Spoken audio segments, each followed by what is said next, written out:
Namaste and welcome to another episode of A Questioning Mind. I'm your host Sagarika, and today I have with me Aashish Chandorkar, the author of Braving a Viral Storm, a book that has taken the book market by storm. And I'm actually very happy to report that I have a signed copy from Aashish. Thank you. Very welcome. Thank you so much, Sagarika, for having me again. We actually talked about the book first on your podcast. I think that was in December Yes, sometime or early yes. January.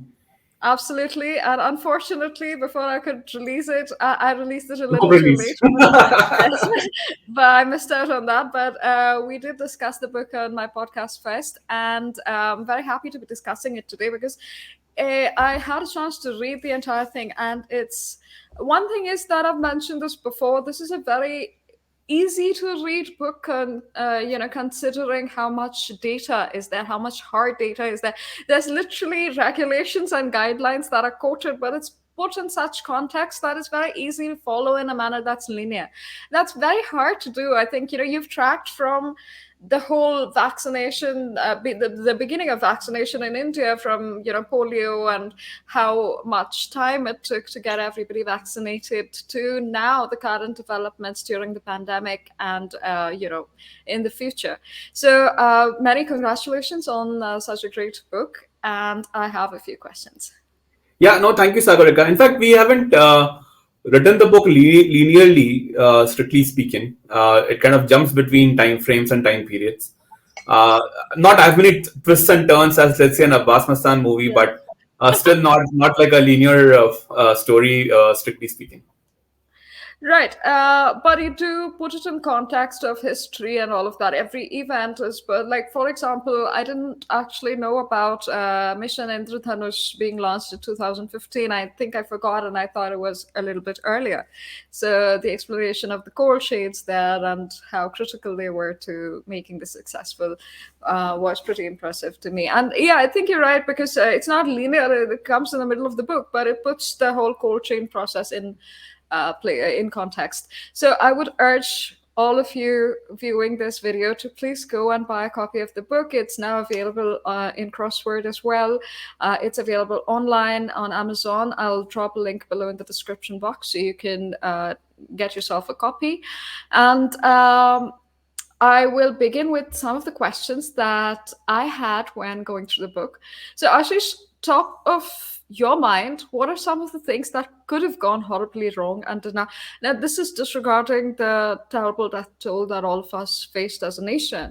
But we did come out of it, and our economy has, started to rejuvenate.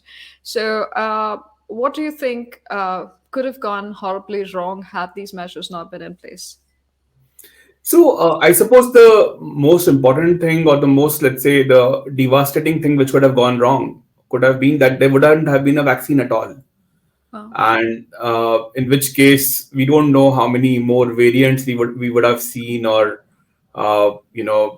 maybe the effect of those who got COVID after vaccination would have been, the effects on them would have been much more deeper and perhaps more difficult to deal with. So in that sense, the fact that we could actually have a vaccine in the market itself was an achievement in itself. The second thing was, could have been that we had vaccines, but would have not reached, let's say, the states or the cities or the villages in the way they did. That also was a risk, because it's even if you have the stock of a medicine, the fact that you are able to reach out to the deepest corner, to the most remote place of a very complex country in terms of its geography, it wasn't really a given as such, right? And of course, then had we relied only on the market forces here in terms of the pricing, etc., maybe people would not have been able to get or afford vaccines. What happens is, price also deters people, right? Even if it's, let's say a global problem, you are seeing death and destruction around you. But even then, if people would have had to, give a significant sum of money, you always think of a trade-off, a financial trade-off, and so on. So in fact, that is actually a theme. If you see the foreword which was written by Mr. Mandavia, it actually talks about access, availability, and affordability, right? So access to vaccines availability in the country at large, and then at a price which is affordable. So I would think those are the three themes in which we should analyze the counterfactual if someone is Right. attempting to do a counterfactual. Right. I think the counterfactuals were ongoing during the time of distribution, so we'll come to that as well. So during your interviews, I'm just keeping the positives first, and then we'll go on to the storm that you did have to battle. So for the viewers, this book actually has faced a little bit of a well, I wouldn't call it a backlash, but it's been controversial for no reason other than the fact that it chronicles the whole success story of the vaccine development in India, as well as its distribution and all of the aspects that went into it. And so we will discuss a little bit of the controversy as we go on. But in the beginning, I'd just like to ask you, you've done a ton of interviews for this. What was one of the things that stood out? Which aspect of the entire process? For example, for me, it was the speed of it, because I have studied, I'm a master's in biotechnology. I've done drug discovery and development. I know how much time it takes from, conceptualizing and actually thinking about it to actually going on to clinical trials and ensuring that it's a safe vaccine that goes out there. So the entire process, if it was very fast, as well as the vaccination process itself was also very fast. So in its entirety, the speed has been very, very astounding for me. For you, what do you think it was especially that stood out? Yeah, I would say since we did a lot of primary interviews, Sagarika, like if you see, I think we've spoken to a few dozen people for the story, and some spoke on record, and then several others spoke off the record. But what struck us was when Suraj and I were discussing with these individuals, I think the confidence which the political establishment and the government and what the scientists had, I think that was really refreshing. Like we heard, of course there were hurdles, and as you pointed out, these things are neither a given. It's not a certainty that you will discover a drug just because you were investing in it. Absolutely. And it's obviously not a given that your drug will be effective even if you make something. So despite those challenges and known issues, I think the optimism which the policymakers had, the scientists had, the pharma firms had in terms of their investments, I think that was like really refreshing, because it also tells you how complex these things are in terms of the risk taking. So let's take an example of the pharma firms. Now, they were actually manufacturing vaccines. For example, Serum was investing in vaccines even before it was approved, because they were confident of the approval, and they thought that when the vaccination launches, they cannot launch with a stock of zero. You have to have a stock to build confidence that the vaccine will be available in reasonable quantities around the country. So, and I mean, that needs not just foresight, but it needs real. I mean, the risk is with the real money. You are investing that money in the process, which may not have worked. So I think all credits to the firms who kind of took that call. Similarly, the fact that if you look at the political, the government side of it, the regulator side of it, so the fact that you could catalyze the process through the right interventions, through basically working closely with the pharma firms in terms of helping them design their trials, helping them collect the information to help change designs of these of the clinical trial process, the interventions which the government made in terms of, let's say, keeping factories open during the pandemic, especially even during the Delta wave. So that needed a lot of thought process and a lot of kind of commitment that, okay, you have to take that risk in terms of keeping the factories open. You have to kind of invest in that, the process along with the pharma firms. So I think this coordination was really like the most surprising, and I mean positively surprising aspect. The fact that you can achieve something pretty big when different aspects of the society comes together and they work together. That's impressive, because I remember, I know we're out, thank goodness, out of the entire phase now, But to be honest, the manpower that coordinated during this time was absolutely immense and very, very impressive. We had so many videos of health workers going to the remotest part, and again, the government making all of those decisions when it did. I'm sure helped them. Also, the firms themselves, the pharma companies, keeping their factories open, having their scientists come in and work day in, day out. That was very impressive. There were ongoing award ceremonies and things to motivate them at the same time. I remember writing for some of this. So now coming to the not so positive side of things, there's been, we've seen a bit of a lobby that has discouraged a lot of the Indian manufactured vaccines being distributed in India. There was a huge hue and cry at one time about them not being effective, not having gone through the regulations that are meant for vaccines, not having done enough clinical trials in phase 3. There were issues regarding quick government sanction was called out. Not enough doses of imported vaccines was, this thing is something that keeps on repeating. Any time we refuse to import something, there's always a lobby asking for things to be imported. So in such a scenario, because this was a case of national emergency and almost unprecedented response time requirements. So it does become an issue of national interest now. So in such cases, for example, in cases of natural disasters, which God forbid, but in such cases, how do we prevent such responses, especially with regards to health, defense, and such strategic sectors? Yeah, I think more broadly, Sagarika, one thing which I've observed is that when we spoke to people was that I think a lot of commentary which happens in media and in social media, I think there's obviously an information gap out there. What the authorities know or regulators know, or the decision makers know, that may not be known to people who are writing about those things in a very definitive voice. So I'll give an example. In the case of vaccines now, as you know, even let's take the example of, I'll start with US and EU, for example. So they also booked their vaccines, or they invested in vaccine making through 2020. But if you see the orders which were placed by EU, or the advance money which was given in I think in August, between June and August 2021, 2020, that they did not see the vaccines in decent quantities until April, May 2021. So it really had no meaning that they paid in advance, because the fact is that the vaccines were being made only at a certain pace and only in certain locations. There were other complications. Vaccines are not like fast moving consumer goods that you essentially put a factory and it just scales up magically X number of times. So the approach that we took, that okay, fine, you cannot rely on imports. And again, let us see that. So there's a pharma website called STAT. This website has done a great job of documenting the contracts which the vaccine manufacturers were signing with the governments around the world. We have referenced some of that as well.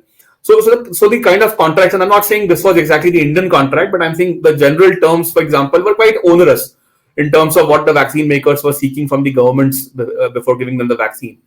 Now, one risk was that what if you get some doses of vaccine and the second dose never arrives because nothing was in your control, right? And by the way, in such cases, the contract had to indemnify the manufacturer, which is that government would not really be able to get any damages from the manufacturers if some such a situation emerged. And also from what we gathered during the research, I think one manufacturer had offered, I think, 5 crore doses, but they were supposed to come in December 2021. Now, they offered us in July or August, and then they were supposed to send it by December. But we actually almost did 144 crore doses over 2021 at the end of 2021 through the vaccines which we had. So what difference would a 5 crore made in terms of the coverage? I mean, if you really think that you want to have a universal coverage, a number of 5 crore in December 2021, by the way, would have made no significant difference to our vaccination program, and would have made no one safer or healthier or more secure. So I think some of these things were probably not well known. And what happens is that So, for example, I know that Dr. V.K. Paul of Niti Aayog had spoken about this in an interview. You can actually probably, if you Google, you can find this interview on some of these issues which he had talked about as to what the issues were. But somehow they don't get traction as much as the allegation does, right? So if someone is saying, oh, we are not buying XYZ, that gets much more traction than someone explaining why we are not buying XYZ. What could be the potential issues there, right? So this is also the nature, unfortunately, of the discourse. And I guess we discussed this in the last podcast that the bad news travels very fast. People are always invested in outrage. People are always invested in the maximum exposure. They're not interested in solutions always. Even those who are complaining about not solutions not being there are often not invested in solutions. They are only invested in highlighting the problem because that gets more traction in terms of like personal brand building and so on. So this is a larger problem, but in this case, it was a serious problem because people were advocating for something which, uh, I mean, in the hindsight, I mean, of course, all of us are wiser with the hindsight, but you know that the all vaccines were not really similarly effective, and there have been kind of questions being raised of different vaccines. So I don't know if it was organized, if it was a lobby, someone was kind of driving this. Maybe not. In fact, if you see the book, we have not even tried to impute that. Right? We've kind of just laid out the facts that okay, something happened. I'm not saying that some one mastermind or someone was out there trying to kind of control everything. So there's no such kind of motive being ascribed here. But it is a I think more broadly to what you mentioned in the start of the question, which is that this trend about things which are serious in nature is not good. There has to be restraint and commentary on what you understand. What you have to just assume that there are things which you may not know. There's no harm in being a little bit kind of, let's say, just humble about it, saying okay, fine. People see what happens is because people who are making these decisions can't say this. They can't tweet at the speed someone else is tweeting. They have to get all the information right. They have to kind of see from all the aspects. They may be able to clarify things, but with a time lag, right? And that's kind of thing which is not appreciated in some of the serious discourse. And I mean, more than healthcare, perhaps even in defense, for example, or in terms of national security, you see this very often that suddenly there's a kind of a fast commentary which happens without really fully appreciating the larger picture. Yeah. I think as a layperson commentator, I can be more clearer about it, I think. But while it may not have been organized, it was very clear that some people were definitely against the idea, and they had a lot of platforms to make sure that their ideas were heard. The goalpost kept shifting. Like I mentioned, first it was that we were not making effective vaccines, then we did not have the capacity. There was a lady who wrote that there was no way that we could be vaccinated at that rate. So thankfully that did not come to pass, but we hardly even see any retraction in that sense that hey, I was wrong, and here I am correcting my words. And we don't see the editorial oversight either when these people are provided such platforms. So when it's Twitter, it's understandable, but when it's actual scientific publications, then it's a different scientific as well as news publications. It's a different story.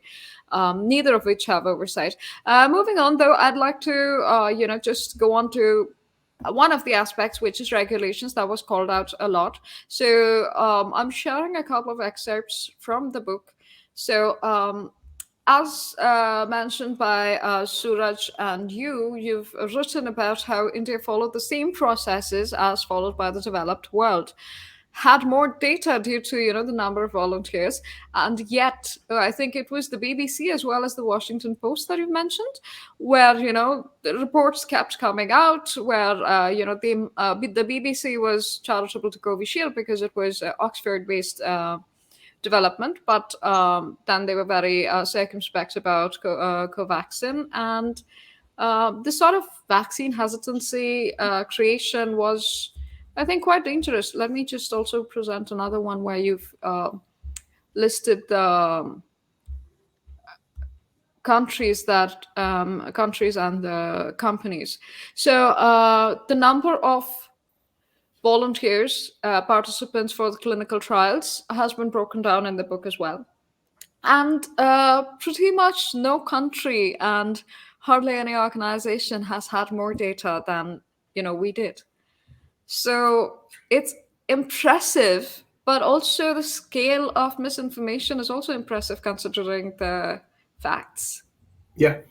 So on this one, Sadhulika, see again. I think the allegations or the, let's say, the arguments were that the results were not presented in the public domain. There was no peer-reviewed kind of studies published anywhere. The regulators did not disclose what they read and approved. I think that is what the broad, let's say, uh, uh, kind of set of arguments was. Design-wise, as we have said, it was the same, like the number of, let's say, clinical trial size, the kind of information being collected, the endpoints. I think it was fairly similar to what happened around the world. But I think in our case, like the argument was that when the regulator approved this, there was no published study in the public domain, or not enough was made available. Now, again, we have not tried to explain this ourselves, because like we are not really the healthcare experts here. We have referenced the criticism, and we have also referenced what the regulator said. The regulator view here was that we knew what we were doing. It was in the best efforts basis. We had the information available, and the call was taken based on what we had available. And in fact, Dr. Raman Ganga Khedkar, who was one of India's key kind of players in this whole decision-making process, he was the one who kind of inaugurated the book in Pune in late January. And in that session also, Dr. Ganga Khedkar mentioned that it wasn't that people were kind of rushing into something. They were working on what the decision, I mean, the data which they had. And maybe perhaps, there is let's say the data which comes out in the journals, or which is peer reviewed. But if you see the journals, also the kind of stories which they were publishing, some of the journals also had published stories which were like extremely non-COVID related, right? Like they were completely political in nature, or essentially quite random stories around how the pandemic was being handled. Yeah, so I'm not sure whether the drug makers wanted to kind of go that route, because okay, one argument is that by giving more information, you're being more transparent. But the other argument could be that if anyway someone is going to criticize, and might as well deal with your regulators rather than trying to go out to the world talking about different things. So I think that is a view which was taken. And again, as I said in the book, I'm not saying whether it was right or wrong. I'm just kind of we just put it out there that okay, this is what the view was, because this needs to be known. That is what the thought process for the regulator was, that they had information. They were not acting without information. They knew what they were acting on, and the drug makers just did not think that. I mean, they were just kind of bogged down by the criticism. Right. I think there's a ton of tables and data in the book for all of the viewers who are interested in actual facts. And like I mentioned, there's a lot of regulations that apply to all vaccines, not just COVID, but all emergency response vaccines, as in the case of H1N1 as well earlier. So all of those are listed. And, speaking of that, I remember you writing in the book that the last time there was a situation like this, the response from the people in terms of taking that vaccine was pretty lackluster. They were not very interested because adults are not very used to vaccination programs as such. That changed massively during this time. How did that work out? So I guess there were two impulses. One, of course, was the negative impulse of the Delta wave, which is where people really saw that vaccination would help if that is the ferocity of the virus. So that, as you remember, the Delta wave scaled up in April. I mean, it was starting from late February, but then by end March, early April, it became pretty serious. So that definitely played its part in terms of people getting more aware of the need for vaccination. Then there was a positive part, which is that if you see, India was one of the few countries where the vaccination program started off by a very important signaling, which was by the Prime Minister himself.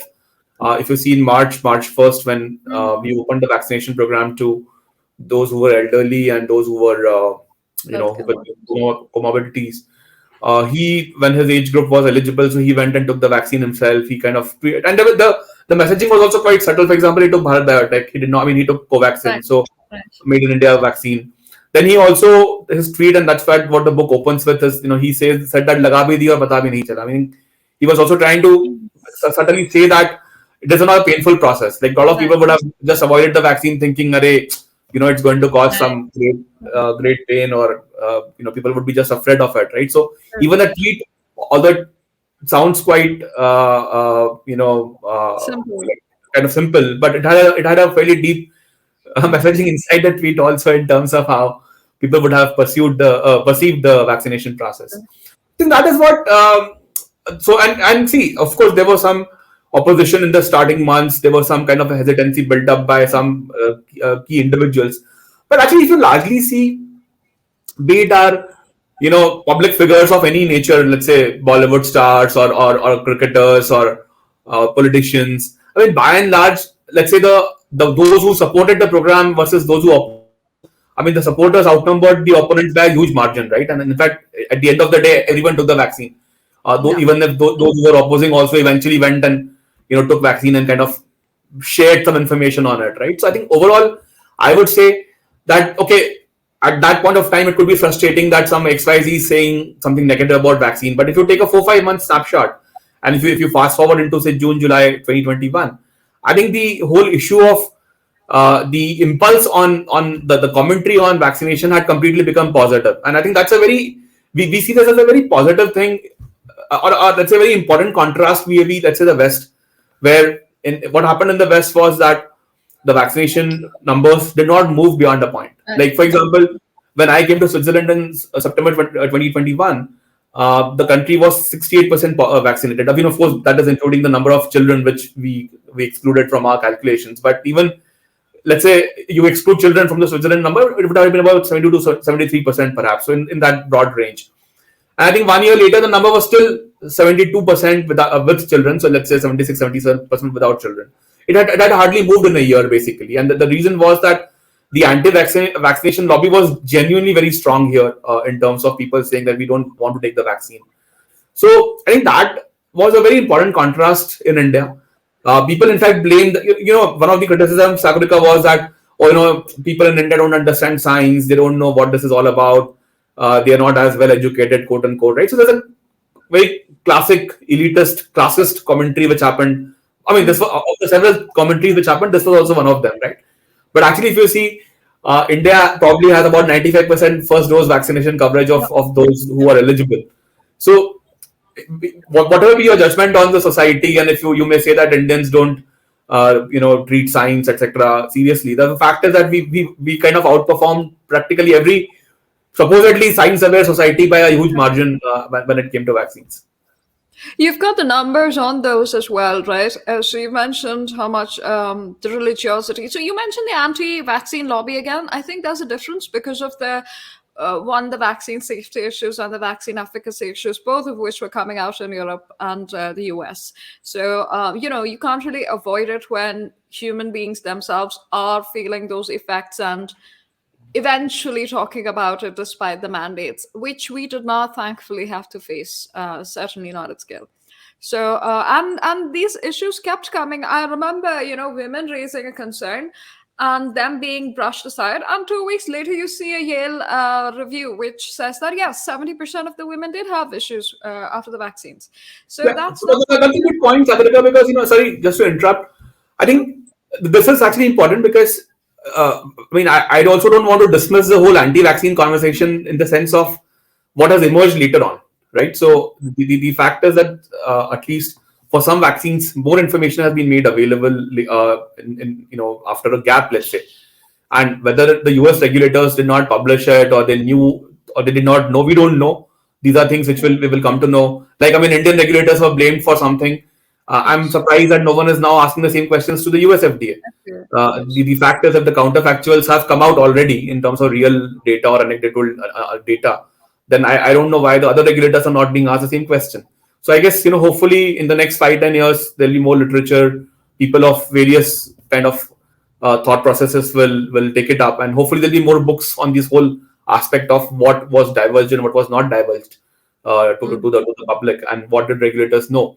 So yes, while I do appreciate that, while it's easy to say that they were anti-vaxxers, maybe who knows? Maybe they, at least in some countries, they would be proven right with the benefit of the hindsight because of the type of vaccines they were using.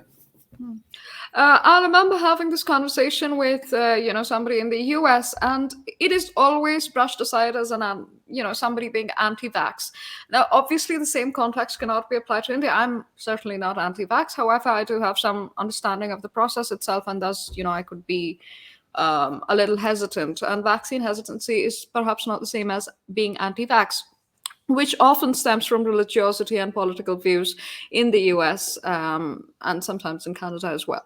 So you've also written about that, about the anti-vax stance, which contrasted with India, which you mentioned is apparently less well-read, less educated society, according to the Western commentary, but also some of the Indian commentariat as well. So we've seen a massive difference, because if you consider our population and theirs, we've managed to vaccinate still more numbers compared to all of them combined, and that's immense, right? Considering an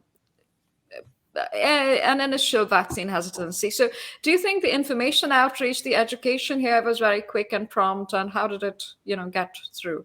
Or did we not have that kind of vaccine hesitancy to begin with, to that extent? I mean, I've seen videos where people were literally cajoled and begged to come and have their vaccines, but it succeeded. They didn't actually eventually run away. I wouldn't say that there was no vaccine hesitancy. In fact, there's a document which the Ministry of Health and Family Affairs had produced on the communication around vaccines. This was in December 2020. It's a great document to read, like how much they thought about various problems and how much they went into the depth of potential questions and the potential objections which would be raised. Then the questions which were addressed also straddled the urban-rural divide, the kind of questions which may come. And rural, I think there was one theme that people listen to each other much more. It's much more, people are influenced by their peers a lot, perhaps less so in the urban areas. So a lot of the tailoring of the messaging which the document suggested actually addressed all these points. They talked about using local languages. The metaphors which you use, the slogans which you use were to be made different by each language, each state's own context. This was critical because if you have a central message, people may not relate to it in every state the same way. They may not emote to it the same way in each state. So we did have a fair amount of preparation actually, and in fact, the document came out before the vaccination started, which means the thought process went into it as a very critical part of the messaging. We did not just launch thing and say, okay, theek hai, dekha jayega, what happens. It wasn't like that. The document was well thought out. Must have been several months of work actually, if you really see. So that's a good thing, that there was so much forward-looking thinking baked into the process when the process really started. But I don't think it wasn't that there wasn't any vaccine hesitancy. In fact, we spoke to some field researchers who were working on various projects in this area, and we heard some stories. For example, in some villages, the Asha workers who eventually became like the bulwark of the vaccination process in the rural segment, because they had to educate and kind of communicate to the people that they covered in the villages they covered. So there were stories that Asha workers were chased out of the villages, despite the fact that Asha is built on the premise of trust, right? The whole Absolutely.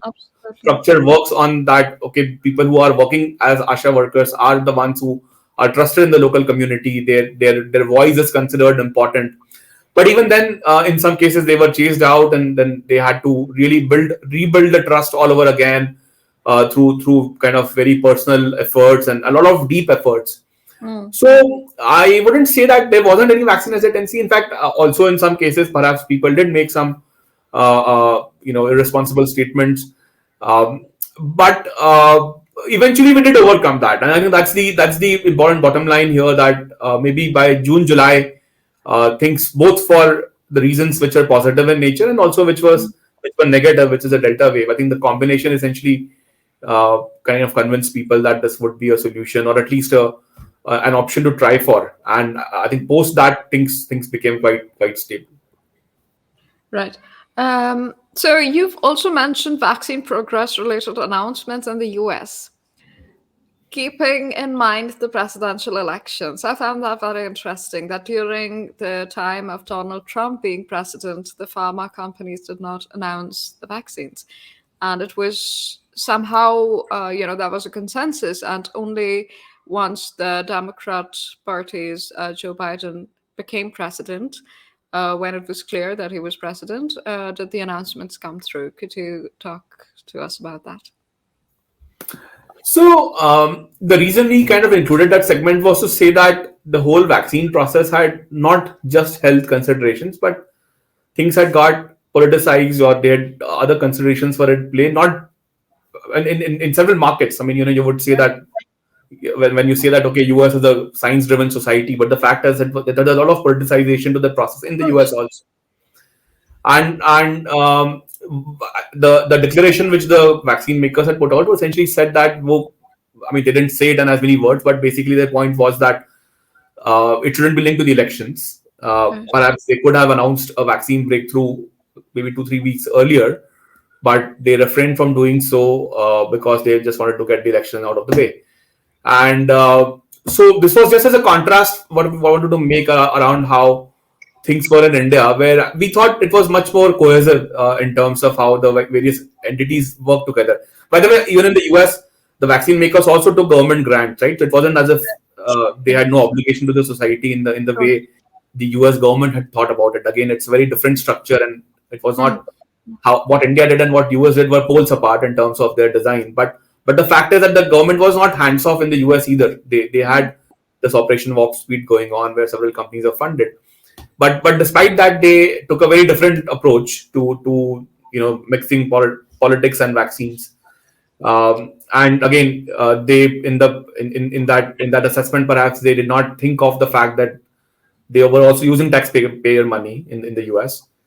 In India, the process was fairly seamless in terms of the communication. There were some hiccups, of course, up and downs, but largely speaking, the coordination was pretty well structured in India. After April, I think between Jan and April 2021, there were perhaps a few hiccups, but they all got sorted out pretty soon. Right now, I think it's good that you're putting it very sensitively, even in the book, where you've mentioned that they did not want to get involved in the election process, but them not saying it involves them in the election process one way, not the other. That's one way of putting your money where your beliefs are, right? But that's how they kind of characterize the statement. The joint statement at least kind of hinted towards that. Right. Well, I think it's a little irresponsible, especially when they are funded by taxpayer money and it's a matter of emergency. However, moving on, I'll just come back to the FDA. When you mentioned that no one's asking those questions to the FDA, there's a part where the FDA's statements issued in favor of the Pfizer vaccines have been listed out, and this was in the beginning where they've made quite satisfying statements with regards to their belief in the safety and efficacy of these vaccines.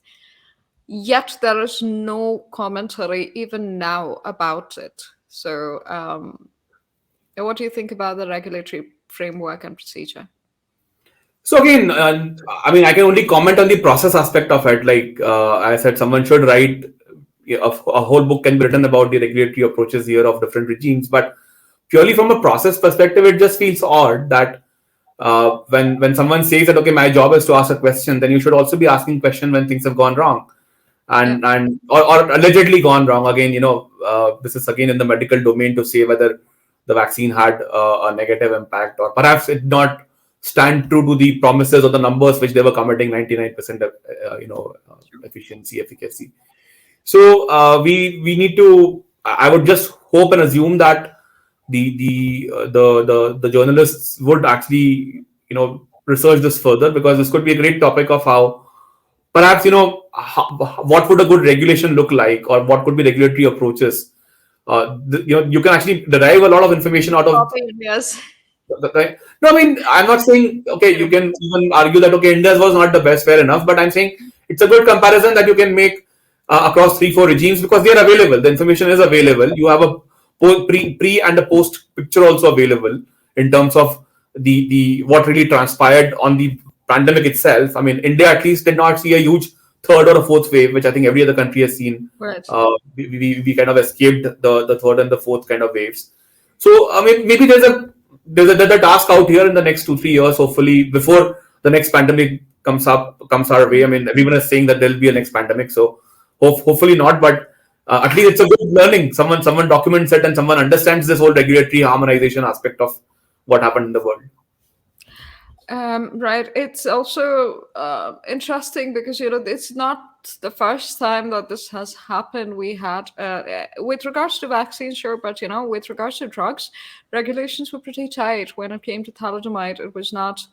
That was an incident where they were pretty staunch about not letting in stuff that they were not completely sure about. But in this case, all of that seems to have been bypassed somehow. Now, you mentioned, market forces, being left to market forces would have rendered a lot of the human population incapable of actually or even thinking about getting the vaccine. Perhaps they could have afforded it, but they might not have spared the money to actually go get the vaccines. I'd also like to contrast, I know you mentioned this in the book, and look, I'm bringing up a lot of the book, but this is not all there is. I don't want Aashish to actually talk about everything that is in the book. There's a lot of information, so I do urge you to go and actually buy it, because this is not all there is, but there's a few basics that I'd like for Aashish to address here. So Aashish, you mentioned a seller's market in Europe and more of a buyer's market due to the demographics in India. So if you could explain that for the audience. No, so what we were contrasting here was that in the early stages of the vaccine availability, the power was with the sellers, because the quantity of vaccine available. See, this is a commodity which the entire world wanted, right? So whatever 7.5 billion people who were eligible now into 2 doses. So let's say for instance, if assume 6 billion were eligible, so you needed 12 billion doses. Now the fact is that there weren't enough doses available with the vaccine makers, even with the ones who had, even in the US, for example, who had a head start of say 3-4 weeks or 6 weeks, even they did not have enough doses available. So it was a seller's market to the extent that the company could decide, who do I sell it to? And then how would a company then decide? Would they go by charity? Would they go by some level of, let's say, grand philosophical concerns? Obviously not. They would go by the profit motive, right? And I mean, that kind of showed up in the numbers of the companies, for example. If you track the financial data for the results of the financial results for these companies, you can see that. How did they decide? They decided by whoever was paying them, right? Now, of course, there was some element of US intervention built in, because when they funded the vaccines, they also kind of had a contract that they would get the first right or first certain number of doses available. So which is fine, which is what their view was, and which is why I contrasted with the EU to start off, because see, EU paid, or at least they started to get involved in the payment and the advance ordering process between June and August 2020. But if you see the stories from even April, May 2021, there were shortages in Europe as well. People were not, and again, this is not that I'm not saying that you need to read Indian media for this. You can read New York Times and Washington Post stories on what was happening in Europe in the second quarter of 2021. People were having to wait several days for their doses. They were not sure if they will get the second dose at all. They had to drive to far off places to kind of get vaccines. So all those issues are very real. In fact, Suraj himself, who lives in California, who's the co-author along with me, Suraj himself had to drive a fair amount of distance to get one of his doses, and of course he got a paper certificate for that, because he has seen some of that in California as well, where things were not very smooth in the initial phases. So by seller's market, what we mean is that if we were to just rely on the companies, this assumption that they would have thought in the best interest of India. And by the way, what is the best interest of India also? How do you define that itself is another question. But okay, whichever way they define it, the fact that they would have acted on that premise is itself incorrect, which I think people forget when they kind of make these kind of commentaries.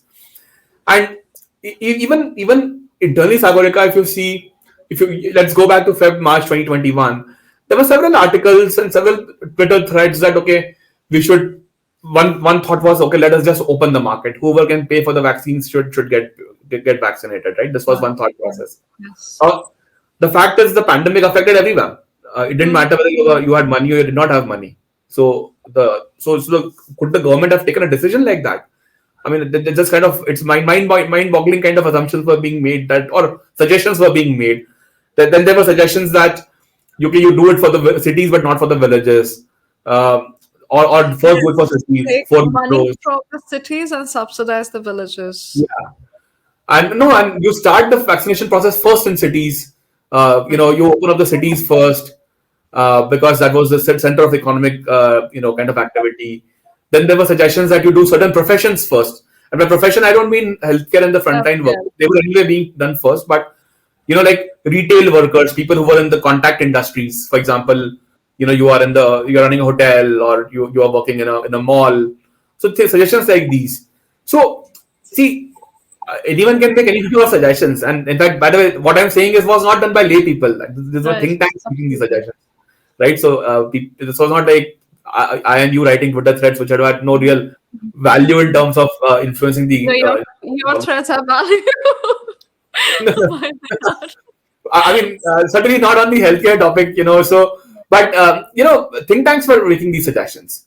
So the point is that when you have to decide on in a market like that where the vaccines aren't there, or wouldn't be there if you were to import them in our case. So our response was then to say that, okay, let us try and create a market situation where no one is losing out. So the government is getting the visibility to vaccine stock, and the fact that you can get the vaccines over a period of time. Let the companies also not lose out. Let them give them a firm kind of a market view that, okay, this is what the investment needed would be, but then this is how you will benefit. And you also give a kind of a price cap or price kind of a visibility to the consumer, which is people like us, that, okay, you will not pay more than XYZ, depending on the vaccine you take and where you take it, right? And of course, in the stock which central government gave was free, and then you could take vaccines outside. And from what I remember, I think the 1,200 was the highest number which someone paid for a dose, around that number. So this was a very complex equation to fit in. And again, okay, there's nothing. It's very difficult to judge and say, okay, what if you had done all mall workers first? Would have been a good idea. I don't know. I mean, one argument could be that there weren't that many mall workers who start off. Probably that you're talking about 10, 15 lakh doses, which we were, or maybe 25 lakh doses, which actually we did it in a day eventually. So, so when the discussion happens, it kind of presumes that what you know or what your kind of argument is the real argument, will have the most impact on the country as a whole. But when the government is making that decision, I mean, how do you explain a guy sitting in a village that I'm not going to give you the vaccine because someone suggested that this should first go to a mall worker in Mumbai? So it's that kind of a decision which was there, and we didn't want it to become like driven by the companies basically, and that is how Absolutely. the approach was kind of taken in our vaccination program. I suppose it's a very libertarian strain of thought in a sort of half welfare state like India. But one thing, just coming to a broader picture, we had the vaccine Maitri aspect of it. We also had diplomatic scuffles between the UK and India's Covaxin not being given status. So, what are the geostrategic implications of actually succeeding in a drive like this? Yeah, so there were, I think, some delays. So there were multiple issues here, right? One issue was that Covaxin was not approved by WHO for a long time. Hmm. I think it got only approved in August, September 2021, around that time frame. So about 6 months into the process, 6, 7 months into the process.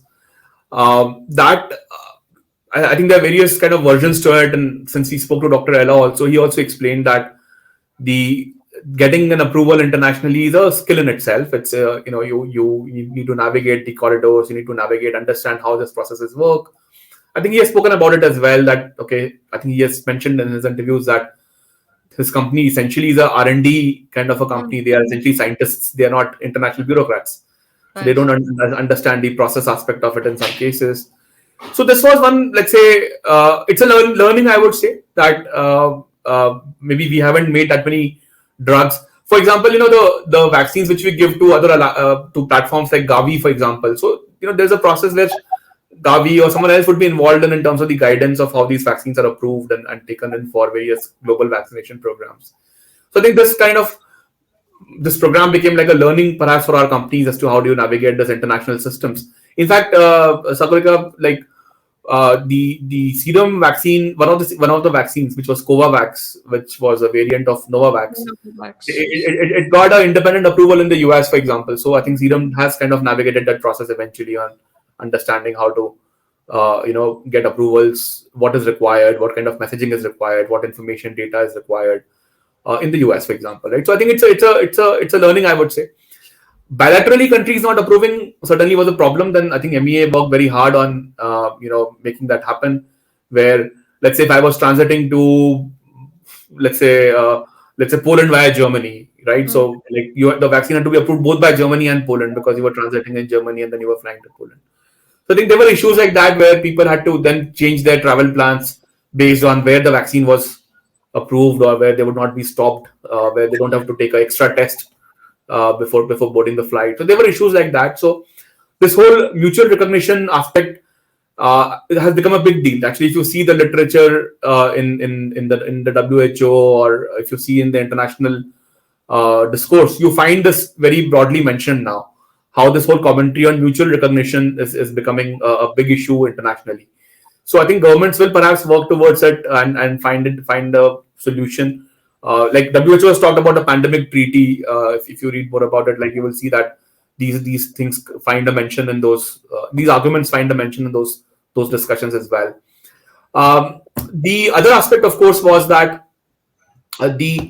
despite recognizing the vaccines, there was quarantines being enforced, right? So like there were situations where the country recognizes a vaccine, that it is fine, you can come to my country, but you still need to quarantine for 15 days.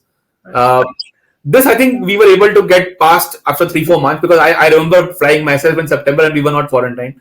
So I think this kind of changed with each country at different points. But this trust, again, eventually, the fact, it also probably shows that, I mean, the trust that, India can do something is an evolutionary process, right? I suppose most countries did not expect India to make a vaccine. It's a fact. And when they did, when we did, they probably did not kind of want to accept it, that, this could be possible. And by the way, we did not just make one vaccine. If you see, we probably had a vaccine of different types of technologies, either via R&D or via contract manufacturing. So perhaps there was no technology that was left untouched in the Indian vaccine space. So this is actually a positive. Yes, all of us went through some personal kind of grind and personal, let's say, difficulties in terms of our travel plans and kind of, like you could not get into one restaurant, but you could go to some other restaurant. Those kind of problems happened to all of us. But what the good part is that now people know that India did a lot of work in this space, and hopefully there'll be much more, let's say, belief about Indian capabilities when these topics come up again. How about the Prime Minister's photograph on the electronic certificates? This was an issue that was raised, and I just remembered because you mentioned, you could go into a restaurant, and that's where a lot of these stories emanated from, palace restaurants and waiters and things like that. Actually, I didn't tweet about it because I usually don't tweet about my personal experiences, but in one of the restaurants, someone did identify the Prime Minister, actually, where I had gone to in Geneva. This was, I think, in October 2021, where the person said that, we know that your vaccination certificates have Prime Minister's photos.